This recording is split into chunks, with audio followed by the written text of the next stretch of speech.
নমস্কার। আদিত্য এডুকেশনাল বাণী মন্দিরে সকলকে স্বাগত।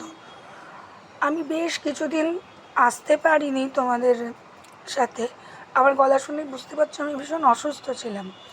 যাই হোক, একাদশ শ্রেণীর নতুন ক্লাস শুরু হয়েছে, তো তোমাদের সিলেবাস দিতে আমার দেরি হয়ে গেল। তাও দেখে নাও সিলেবাসটা। দেখো, ইউনিট 1-এ আছে দর্শন শব্দের অর্থ, ভারতীয় দর্শন সম্প্রদায়ের শ্রেণীবিভাগ, জ্ঞান লাভের 6টি পদ্ধতি, প্রমাণ সম্পর্কে ভারতীয়দের তথ্যসমূহ, 4 ভাগ কর্তৃক অনুমান প্রমাণ খণ্ডন, ন্যায়সম্মত প্রত্যক্ষের লক্ষণ, নির্বিকল্প ও সবিকল্প প্রত্যক্ষের পার্থক্য, ন্যায় দর্শনের অনুমান সম্পর্কে বক্তব্য, যারা অনুমিতির লক্ষণ, পক্ষপ্রাপ্য হেতুর ধারণা, ব্যক্তির স্বরূপ। পাশে পাশে কোথা থেকে কত নম্বর আসবে সেটা লেখা আছে।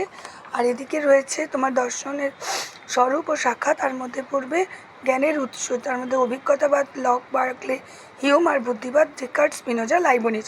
পুরো ভিডিও এই সমস্ত ক্লাসগুলো আমি নেব। হয়তো একটু দেরি হবে, আমার কণ্ঠস্বর শুনে বুঝতে পারছো। তোমরা রেডি থেকো।